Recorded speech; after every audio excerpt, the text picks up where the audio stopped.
Assalamualaikum warahmatullahi ta'ala jami'an wa barakatuhu. I'm Sandra G. Liongan, your reporter number 1 in Intro to Linguistic. So, first of all, I want to say I can use English speaking to practicing myself to speak it, but please be consider it if I use a wrong grammar or a wrong sentence, and I want to apologize. So let's start. I want to discuss you about morphology. So, morphology. What is morphology? Morphology definitions. Morphology is the study of forms, and also it is a branch of linguistics that studies word structures, especially in terms of morphemes, or the adjective of morphology is morphological.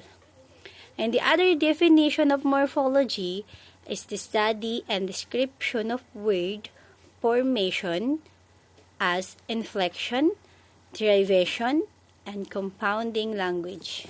So, and also morphology is the study of word formation of the structure of word. So, the morphology is the study of formation, but it is a study of morpheme and the way they are arranged. In other words, morphology is the study of how words are formed and what morphemes every word is made of. It was interesting because to understand morphology, you need to know what morphemes are, and I have to define morphemes are. Well, the study of language is nothing without the study of words. So, and the words are like independent units of meaning.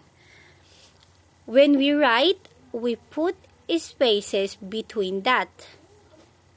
But in speaking, we don't necessarily do this. How do we know that this ending here and not here? Then how do we know how do we know where to put these spaces? See, this is partly because we have understanding of the internal structure of a word. So, the root word of morphology. The word morphology and morpheme both came from Greek root word morph, meaning shape. And the morphology is the study of a shape, whereas morphemes are those building blocks with shape of word. So, this is the morphological description. The sentence, "The girl's wildness shocked the teachers."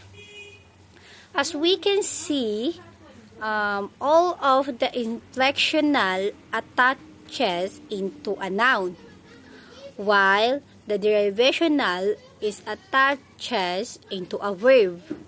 Then, the word "the" is a functional.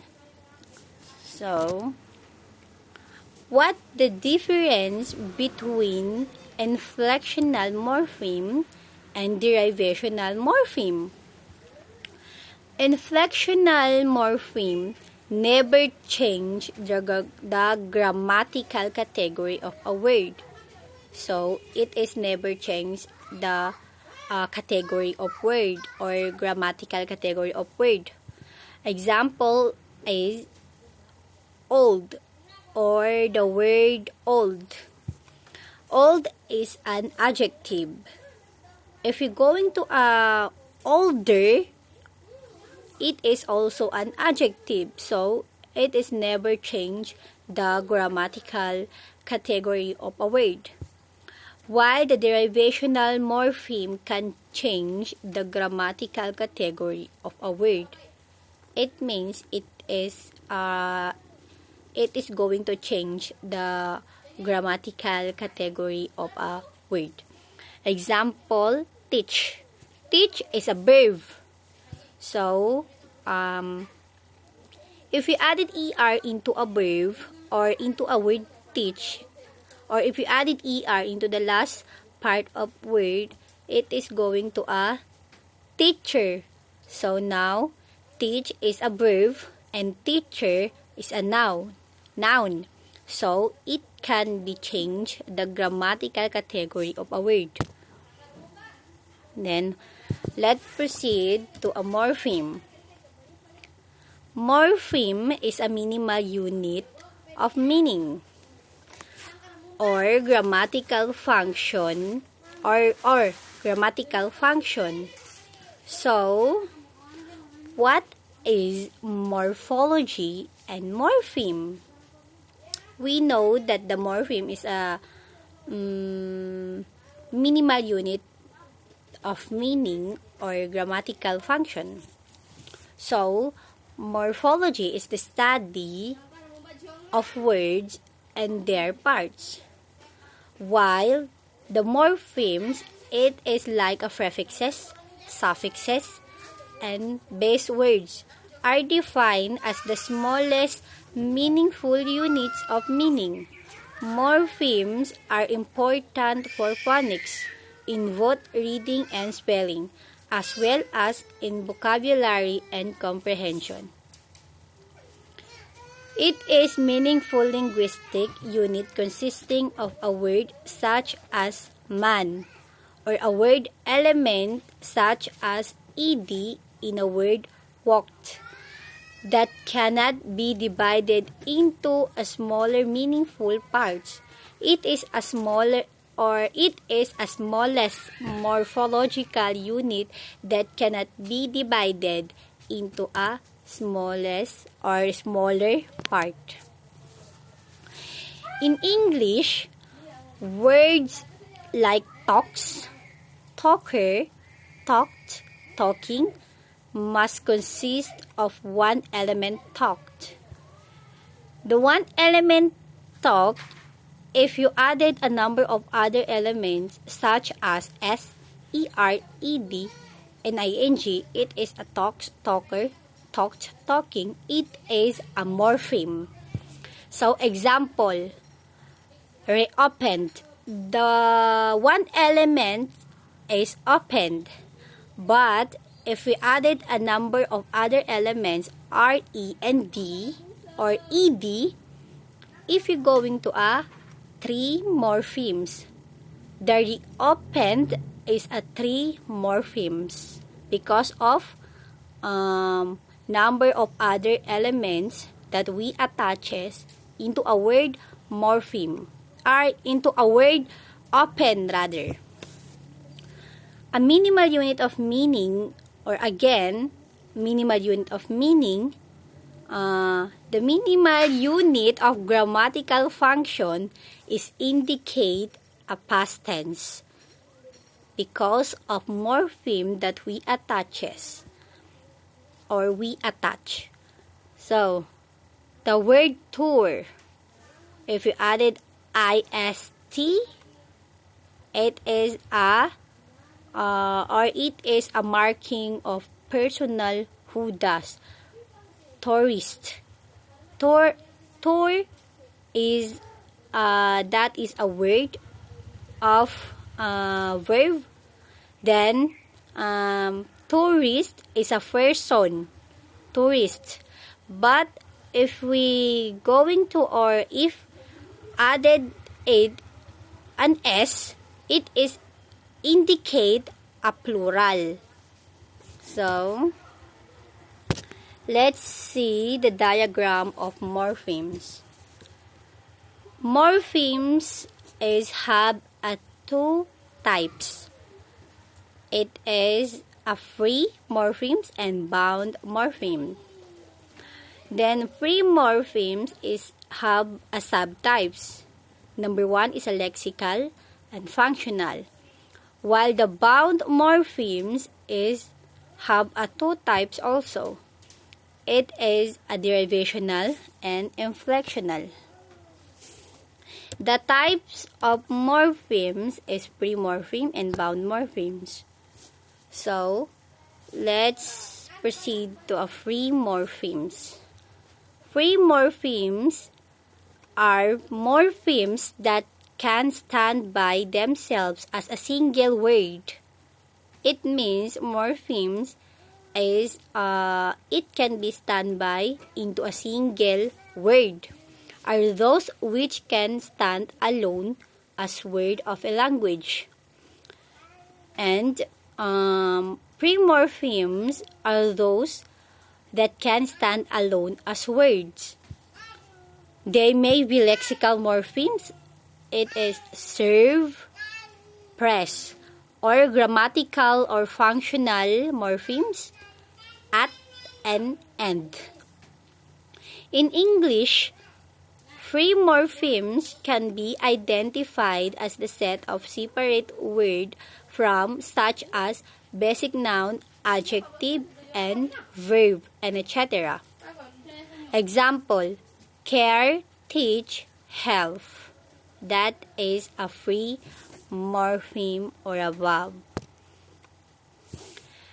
There are a number of English words in which the element treated as stem is not a free morpheme. Example in word like reduce, refit, and receive. We can identify the bound morpheme re at the beginning. So, but the elements juice, pit, sieve are not separate word forms, and that is they cannot be free morphemes. These types of forms are called bound stems to distinguish between them and free stems. So, reduce, repeat, receive, it is called a bound stem or a bound stems because of re at the beginning. So, this is the types of free morphemes, the lexical morpheme and the functional morphemes. The lexical morphemes is that set of ordinary nouns, adjective, and verbs that carry or a word that conveys information in a text or speech act is known as a lexical word. If a word the formation of words is a text or a speech act, it is known as a lexical word. B. Functional morpheme. Provide grammatical information. If the lexical morphemes, it is the set of ordinary nouns, adjective, and verbs, while the functional morphemes or the lexical morphemes is a word that conveys information in a text or speech act is known as a lexical word. The functional morphemes is a provide grammatical information, the N and S. That is or provide grammatical information is easy to say plural. So let's proceed to abound morphemes. Are those morphemes that cannot stand normally alone and are typically attached to another form. As we can see, or when the free morpheme that can stand by themselves as a single word, the bound morphemes also are those morphemes that cannot stand normally alone. Because a bound morpheme is a morpheme that only appears as part of a larger word. So, the morphemes that occur only in combination are called bound morphemes. So, a bound morphemes is occur into a combination.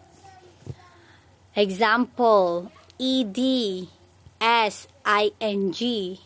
In another example is happy. The word happy, if you added an into at or at the beginning, it is an unhappy. So, it is a bound morphemes because of combination of a word. So, the types of bound morphemes are derivational morphemes and inflectional morphemes. A. The derivational morphemes are those bound morphemes that we use in making new words or making words of a different grammatical category. So, the bound morphemes is we can making a new word or making a word that this is a different grammatical category from the stem. Example, the word good, or the word good is an adjective plus the derivational morpheme ness. The derivational morpheme is that ness. Then, if adjective plus derivational morpheme good and ness is goodness, then goodness is a noun. So, it is making a new word or new word of a different grammatical category from the stem. The word care. Care is a noun plus derivational morpheme full. So, it is careful. The word care and full is it is equal to careful. Careful is an adjective. So, a list of derivational morphemes concludes suffixes and prefixes. The suffixes is that ish, less, li, and etc. So, the prefixes is that re, pre, and an, ex, mis, co, or etc. So, V, inflectional morphemes. And if the derivational morphemes is we use in making new words, the derivational morphemes are we use to indicate aspects of the grammatical function of a word. Example is clean. If we added ed into the last part of a word clean, is cleaned. It is making a past tense or tenses. Inflectional morphemes are also called inflections. English language has 8 inflectional morphemes. So, number 1, possessive, .s, with nouns. Jane is a noun. And the sentence Jane's brother is, it is a, Jane is her brother. But because of possessive, we added s, then easily to say Jane's brother. It is referred by a Jane's brother. Then number 2, the noun pen. pen is a singular. But if you're going to a plural, add s into the last part, and that is pens. It is plural. Number 3, verb teach.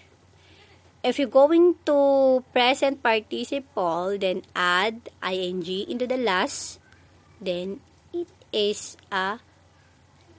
going to a teaching. Then the verb she like. If we make it into the third person singular, add s. She likes.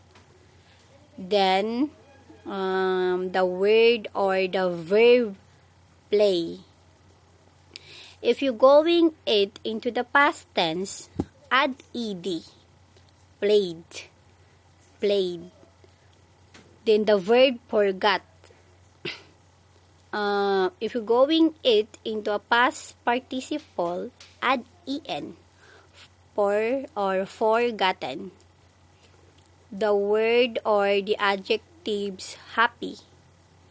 If we going or if we going to a superlative, add est.